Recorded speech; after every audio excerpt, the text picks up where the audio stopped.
Hey guys, it's Mia here and welcome back once again to another bookish video.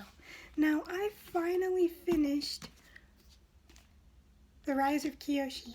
Now, there are going to be some spoilers for the book, but I won't spoil the end because there might be some people watching this video that have not read the full book, and so I'm not going to spoil the ending for them. But there are going to be some light spoilers, so if you don't even want those, I recommend reading the book first and then coming and watching this review.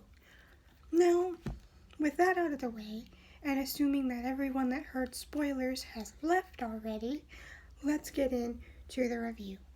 Now, I was super excited to find out that these books existed because I have been a fan of the Avatar: The Last Airbender series since the first episode aired years ago on Nickelodeon on the TV. Plus, I decided to get the full series box set because I cared so much for this movie. And I also got The Legend of Korra because it was supposed to be the more grown-up continuation of Avatar: The Last Airbender. So, when I went to the local bookstore with my grandma and had accidentally stumbled upon this book, only to then a week later get this book, I was absolutely excited because I was like, the audience has grown up now, so they have more freedom to do more grown-up stuff because their audience is more grown-up. But that's not to say that a younger audience would not be able to enjoy these, because they still very much can. Because even though the action scenes are much more detailed than in the original show, it still has something for younger readers to enjoy. Now, it starts out with Kyoshi being this young, poor orphan girl, and they're trying to do the toy thing that helps decide who the Avatar is.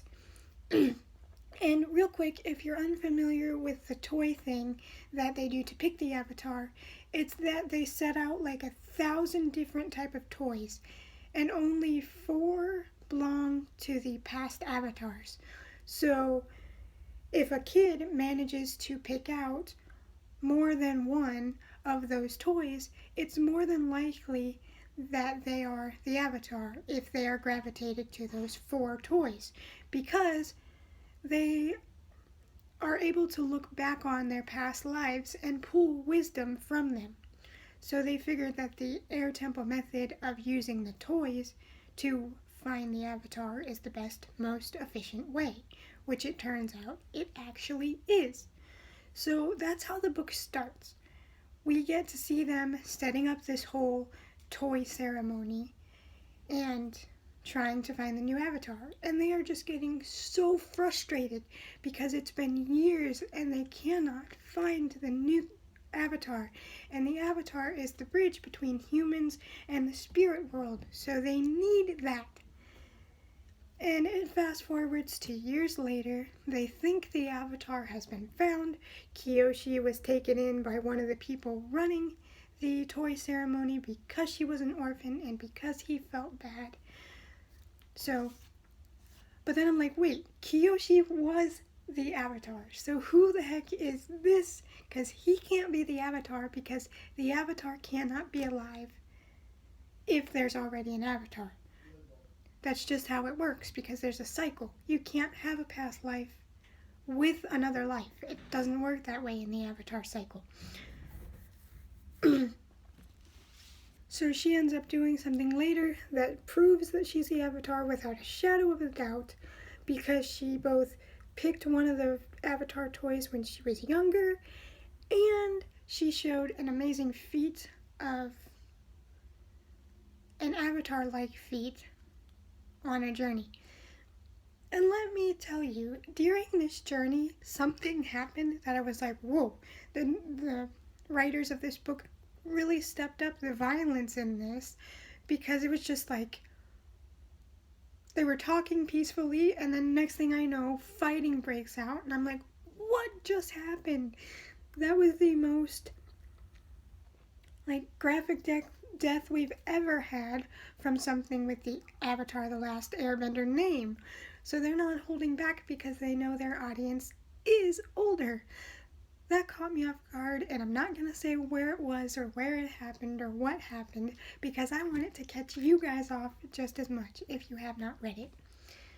Now, this book is very good for the most part. It talks about how Kyoshi got her fans.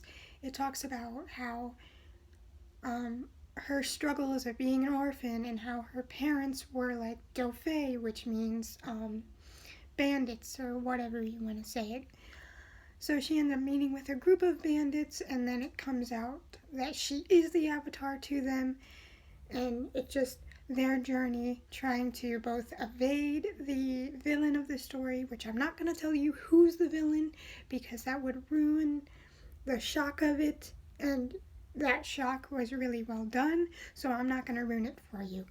But she ends up with these Dauphin, or the bandits, and they end up kind of showing her the ropes and becoming her surrogate family.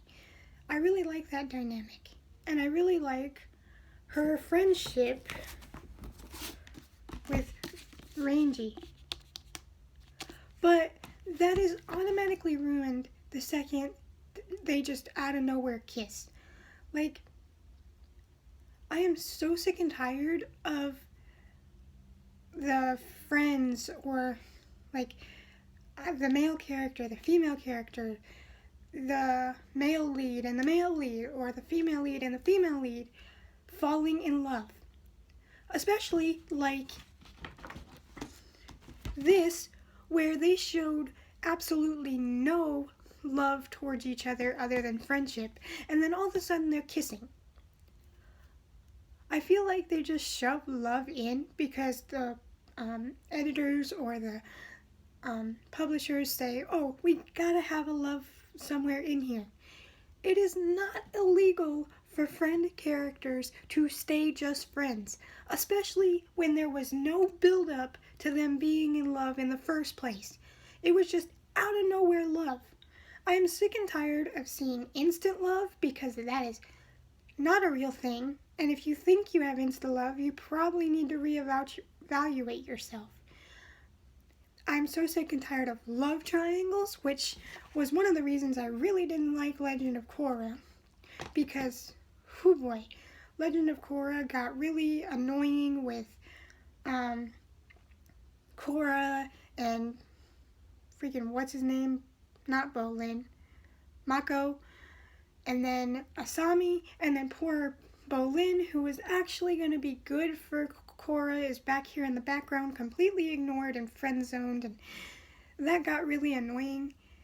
On top of the more seasonal story instead of the more episodic one, like Avatar The Last Airbender did have, it was just a mess, and I much prefer the original to Legend of Korra. But, like, they literally, Rangy and Kyoshi showed a great friendship, and I was actually here for their friendship. They had good chemistry, they had good friendship writing, and then all of a sudden out of nowhere they're kissing. And I'm like, no, they've shown nothing but friendship to each other. There was nothing to indicate that this love was going to be a thing. And I know, yes, they had a love story in this, but it was established, and by the time it actually happened, everyone was saying, yes, they're finally together, because it was hinted at from episode 1 that they kind of liked each other as more than friends, and it was still hinted at throughout the show at various points. So when they finally did get together, it felt earned. Everybody wanted it. It was perfectly well done.